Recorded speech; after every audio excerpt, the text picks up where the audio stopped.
Alright, so you have some extra cash and you're thinking about investing, but if you're new to this, it can feel like you're trying to read a foreign language. No worries, I got you. This is the ultimate beginner's guide to investing in this year. I'll break it down into 5 easy sections. Part 1, why invest and not save. Part 2, what you should invest in as a beginner. Part 3, when and how much to invest. Part 4, I'll walk you through a live stock purchase step by step.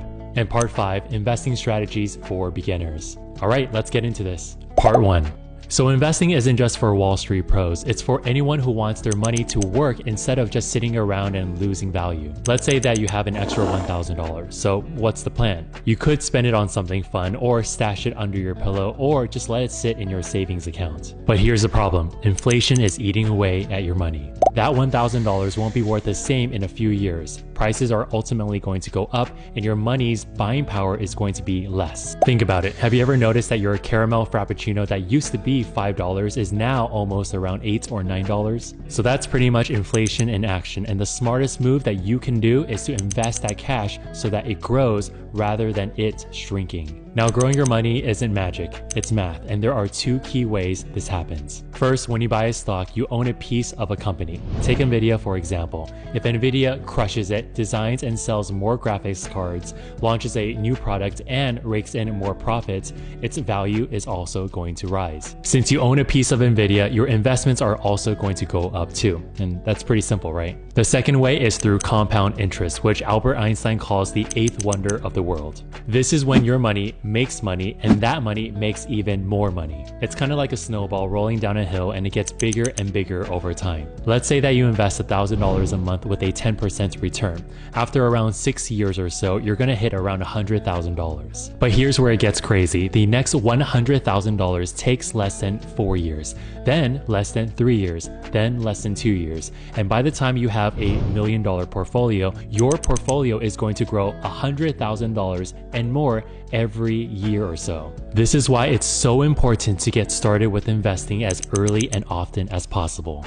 Part 2. Alright, now you're on board with this whole investing thing, but the next big question is, what do you actually invest in? Many beginners make the mistake of chasing whatever stocks are hot at the moment. And really, this is a bad idea. Just because a stock crushed it last year doesn't mean that it's going to do the same next year. Let me prove this to you. Remember a couple years back, there were stocks like BlackBerry and Kodak? Well, at their peak, their shares were worth around $145 and $90 respectively. And then when they crashed, their shares dropped all the way down to $10 and $1 respectively. If you invested based on past success, you would have lost a lot of money. So what's the better move? It's really through index funds. When you're investing in index funds, you're basically investing in a whole basket of stocks rather than just one stock. There's less stress and less risk and more potential for long-term growth. And even Warren Buffett, one of the best investors in the world, says that most people should be investing in index funds. And if it's good enough for him, it's going to be good enough for me. Investing in an index fund is one of the easiest ways to grow wealth without stressing over every stock pick. Even Jack Bogle, the founder of Vanguard, said, "Don't look for the needle in the haystack, just buy the entire haystack." And that's exactly what an index fund does. It gives you exposure to the entire market instead of just trying to pick the winners. So what exactly does an index fund mean? Well, the simplest way to break it down is by looking at the 2 words separately,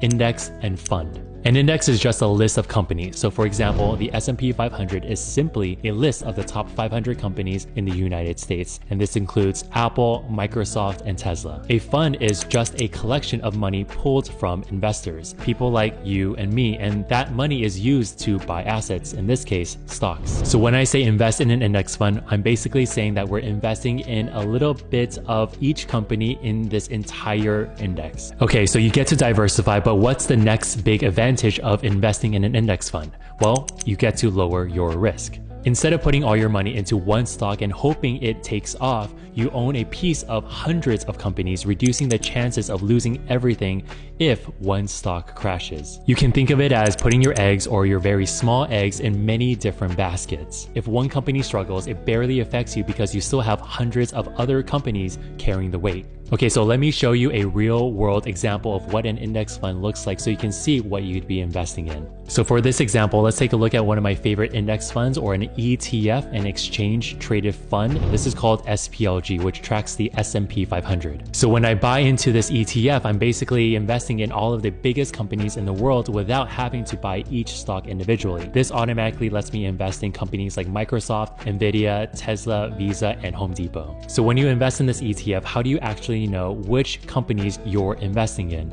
Well, it's pretty simple. You can actually check the portfolio section in the fund's holding. So if you take a look at SPLG, Apple makes up around 7% of this fund, Microsoft is around 6%, and Nvidia is also around 6%. Another ETF that I like is QQQ, which is an ETF that tracks the Nasdaq 100, or the top technology companies in the United States. I like it because I get to sell covered calls against my shares, and QQQ is one of the most traded ETFs in the world right now, meaning that volume and liquidity is very, very high. However, if you're someone who just wants to invest for the long term, you don't want to complicate things with covered calls, then you can just invest in ETFs like SPLG, VOO, SPY, or IVV. These are all ETFs that pretty much do the same thing. They track the S&P 500, but they're just from different companies. Now, something else that you want to consider before investing in your first ETF is to look at the expense ratio. So what's the expense ratio? Basically, these are fees that cover the cost of managing the fund. These fees go towards administrative costs and keeping the fund running. So let's say that there's a fund that charges a 1% expense ratio. If you invest $11,000, you basically would be paying $110 per year in fees, which are automatically deducted from your investments. Generally speaking, you should be looking for index funds or ETFs that have an expense ratio below 0.5%. So here are my recommendations for picking ETFs. First, you want to pick an ETF that tracks, say, the S&P 500 or whatever index that you want to invest in. Second, you want to pick an ETF that is within your price range. And third, you want to pick an ETF with a low expense ratio. Let's say that you want to start off by investing in the S&P 500, which on average gives a 7 to 12% annual return. Now, this doesn't mean that every year it goes up 7 to 12%. Some years it could go down 20%, and other years it could also go up 20%. But in the long term, if you were to stretch out the x-axis, the S&P 500 usually gives around 7 to 12% a year. Part 3.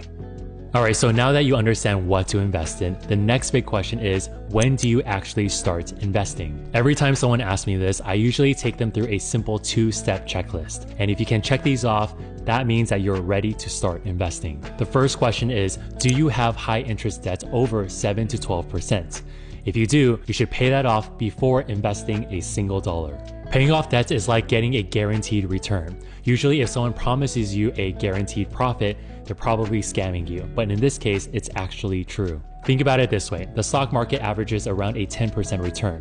But if you're paying 25% interest on credit card debts, paying that off first is like getting a guaranteed 25% return. It's the easiest win that you'll ever get. Say you owe $10,000 on a credit card with a 25% interest rate. That's $2,500 annually, money that automatically gets deducted from your bank because you have to pay off that interest. And this credit card debt acts kind of like a leak in your finances, where if you're trying to fill up your gas tank and there's this massive hole in it, you want to fill up that hole before you put in more gas. Instead of throwing $10,000 into the stock market, if you use it to pay off your debt, you're instantly saving $2,500 with zero risk. That's kind of like making $2,500 in the stock market without any risk, and these types of returns are very hard to find. The second question is, do you have a 3 to 6 month emergency fund? An emergency fund is like a safety net just in case life gives you unexpected expenses. If your car breaks down, you have a flat tire, or maybe if you lose a job, you want to make sure that you have an emergency fund. And if you don't have an emergency fund, you might end up relying on a credit card, or even worse, selling your investments at a bad time, which then compounds your losses. So before you put in any money into the stock market, make sure that you check off these 2 boxes.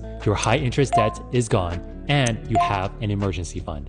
Now let's talk about how much money you should actually invest. A lot of people think they need thousands of dollars to get started, when in reality, you could start just by investing $1. Now with that said, your returns are going to depend on how much you invest. Smaller investments are going to lead to smaller returns, and bigger investments are going to lead to bigger returns. If you invest $10 and the stock goes up 10%, you make $1. And it's not exactly life-changing. But if you invested $50,000 and got the same 10% gain, that's $5,000, which is a bigger difference. So my rule of thumb, only invest money you don't need for the next several years. So if you're saving for a house and you need that money within 1 to 2 years, the stock market isn't the place for it. Because the stock market is going to have volatility and it's going to go up and down like a roller coaster in the short term, and there's no real way to predict it with absolute certainty. And if anyone claims that they know exactly where the stock market's going to go in the short term, they're lying to you because no one can predict the future.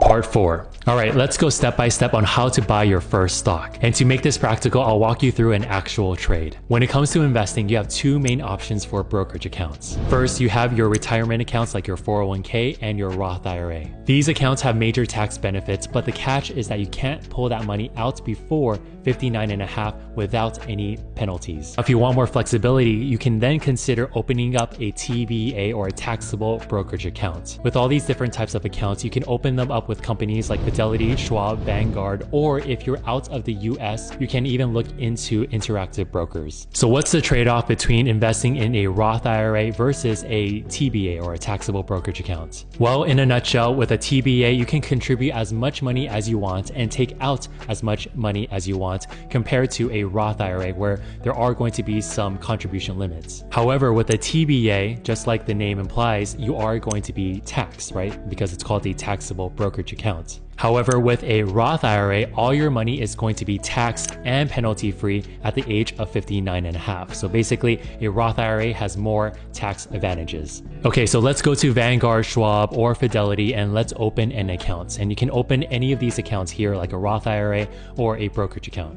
Once you click on it, it's going to take you to a form, and you have to fill out some of your important information like your name, address, birthday, social security number, and all of this really takes around 5 minutes. Once you get your account, you can then go to your dashboard and then click on transfer, so this way you can link your bank account and then deposit money from your bank account into your brokerage accounts. Next, you can go back to your dashboard and go to the little magnifying glass and then search for the stock or ETF that you want to invest in. So for this example, I'm going to type in SCHD. You can see that if you want to buy one share of this ETF, it's going to cost around $20-something. Let's say that you want to buy one share, you can type in the number 1, and then you can set this as a market order rather than a limit order, just to keep things simple. And then you can go all the way to the bottom and then click on buy, and that's pretty much it. Now, if you want to check what you're actually investing in, you can go to a website like Yahoo Finance and go to the holdings section. You can see that within this ETF, there are companies like Visa, Coca-Cola, Home Depot, Cisco, and Pfizer. And that's it. Congratulations, you made your first stock purchase and you are now officially an investor. Now look, if you're still not too sure on how to get started with investing, I highly recommend that you join my beginner's investing class. I just opened up some spots and I can walk you through this entire process step by step, and you can ask me your beginner's investing questions in the live stream. I'll leave the invite link down below. Part 5. Let's look at some investing tips for beginners. When should you sell your stocks, or do you just keep holding on to them? For beginners, my thought process is simple. Think long term. This means that you ideally want to hold on to your investments for at least 3 to 5 years or even longer. Honestly, whenever you buy a stock or an ETF, you just want to buy it, hold on to it, and forget about it. And if you watch my video, 12 micro habits that made me rich,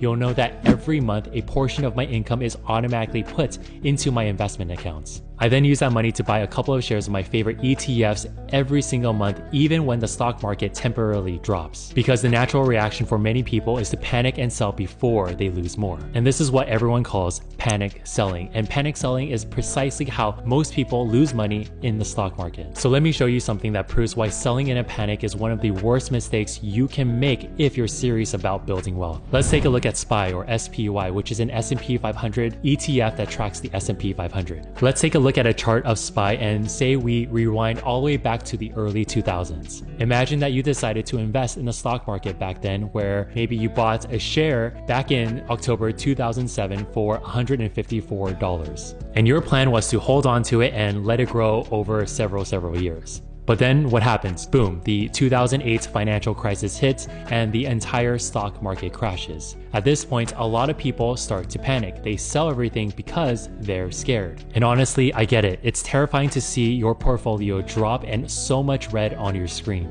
But if you zoom out and use logic instead of fear, history tells us something important. that markets recover. And here's the key. You haven't lost anything unless you actually sell. SPY dropped around $154 to around $73. But if you don't sell, you still own that one share. You only lose money if you sell at a loss. But if you fast forward to say February 2013, take a look at SPY, it's now around $150 per share, and now you've broken even. But if you keep holding on to your ETF, by 2015, SPY is up around $229. And if you fast forward to 2018, you can see that SPY is now $300 per share, and you basically doubled your money. And if you keep holding, you keep ignoring the news, you keep ignoring the noise, and you trust the process, over time, you're going to learn that the stock market always wins. And now if you take a look at SPY, SPY is around $500 to $600 per share, which is almost a 4x return. And all you had to do was patiently wait. So here's the takeaway. It doesn't matter what happens day to day. If you invest for the long term, the stock market rewards